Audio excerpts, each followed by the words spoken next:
السلام کے زمانے میں یہ اللہ کے بہت پیارے نبی تھے اور اللہ سے ہم کلام ہوتے. جی راستے سے گزر ہوا تو ایک فقیر بیٹھا. اس فقیر نے کہا کہ اے موسیٰ علیہ السلام آپ اللہ کے پیارے نبی ہیں تو میرے لیے دعا کرے کہ مجھے ایک ٹائم کھانا ملتا ہے میں 2 ٹائم بھوکا رہتا ہوں.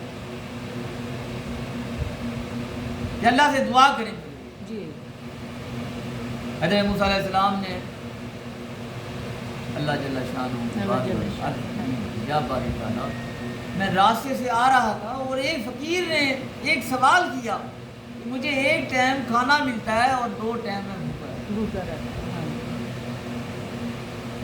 اللہ جل شانہ نے فرمایا کہ اے موسیٰ علیہ السلام اس کی زندگی جو ہے وہ دراز ہے وہ اس کے نصیب کے اندر 5 درہم ہیں جو اس نے 5 درہم جو ہے اس کے نصیب میں رزق ہے جب یہ ختم ہو جائے زندگی اس کی جی دراز. تو حضرت موسیٰ علیہ السلام جب اللہ سے ہم کلام ہو کر پہاڑی کے نیچے اترے جی تو اس فقیر کو وہ 5 درہم جو ہے آپ موسیٰ علیہ السلام نے اس کے ہاتھ میں رکھ دیے کہ یہ لو کہ تمہارے نصیب کے اندر یہ 5 درہم ہیں جو کہ تم نے کھانا ہے. جی ہاں حضرت موسیٰ علیہ السلام وہاں سے گزر گئے.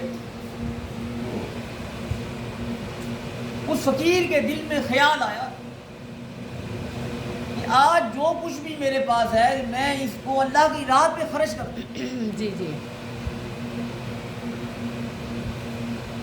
اس نے جا کر وہاں سے چاول لے لیے بکرا لے لیا دیگیں دی. انہوں نے کہا بھی جاؤ بھی سارا سامان خرید کر اس کو اللہ کی راہ پہ آج جو ہے لنگر تقسیم کر دو چاہے بعد میں ملے یا نہ ملے نہ ملے. ہاں جی صحیح. تو اس فقیر نے جب یہ سارا کچھ جو ہے وہ 5 درہم خرچ کر دیے تو جب نماز پڑھی نماز پڑھ کر مصلے سے اٹھاتا ہے تو مصلہ اٹھایا تو اس کو 10 درہم وہاں سے ملے. پھر ایسے واقعات چلتا رہا کہ آنے جانے والے لوگ 1 روپے 8 آنے 4 آنے جو ہیں اس کو وہیں اس کو دیتے گئے. ہاں جی. وہ سلسلہ کا چلتا رہا. تو ایسے ہی پھر حضرت موسیٰ علیہ السلام کا جب گزر ہوا وہاں سے تو حضرت موسیٰ علیہ السلام نے دیکھا کہ یہ وہ فقیر ہے کہ جس کے نصیب میں 5 درہم تھے اور یہ تو اب یہاں بکرے حلال ہو رہے ہیں بریانی انبار لگا ہوا ہے تو عوام آ کر کھا رہی ہے. جی بہت پریشان ہو گئے آپ جب اللہ جل شانہ کے پاس گئے تو حضرت موسیٰ علیہ السلام نے فرمایا کہ یا باری تعالیٰ آپ نے فرمایا کہ اس فقیر کے نصیب میں 5 درہم رزق ہے تو وہ تو بکرے حلال ہو رہے ہیں وہاں دیگیں بکریاں عوام آ رہی ہے کھا رہی ہے لنگر چل رہا ختم ہی نہیں ہوتا. ہے. لنگر چل رہا ہے. ہاں جی.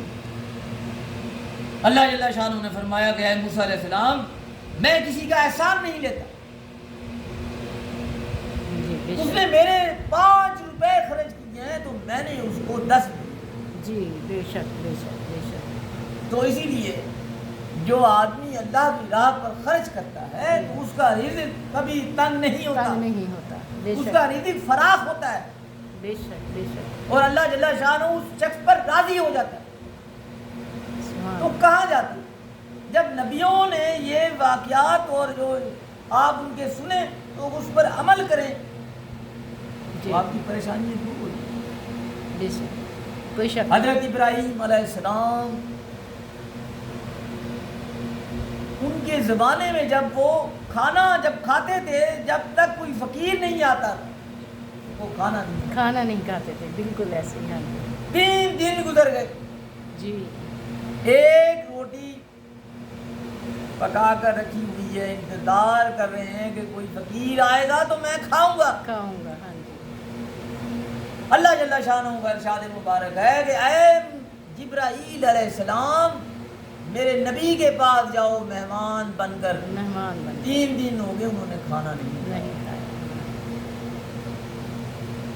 حضرت جبرائیل علیہ السلام جب حضرت ابراہیم علیہ السلام کے پاس آئے مہمان بن کر انہوں نے آدھی روٹی جو ہے جی ان کو دے دی آدھی روٹی خود کھا. ہاں جی. اتنی شان ہے. سبحان اللہ. ہاں جی. آج کے دور کے اندر کوئی مہمان آ جائے تو باہر سے دروازہ کھڑکے گا تو وہ کہہ دیں گے کوئی گھر ہے. انہوں نے کہا جی ہمارا ابا گھر ہی نہیں ہے. گھر ہی نہیں. صحیح بات ہے.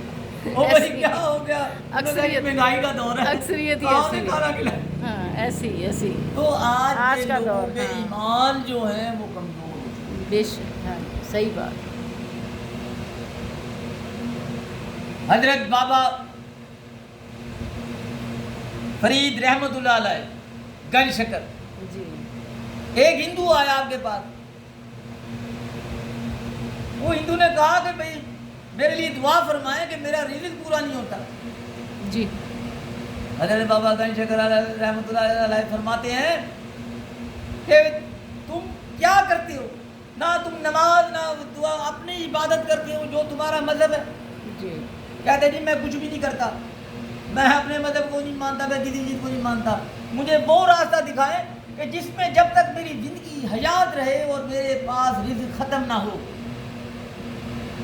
حضرت بابا فرید گنج شکر رحمۃ اللہ علیہ فرماتے ہیں اچھا تمہیں وہ عمل بتاؤں کہ تم جب چاہتے ہو کہ تم کچھ بھی نہ کرو اور تمہیں رزق ملتا رہے؟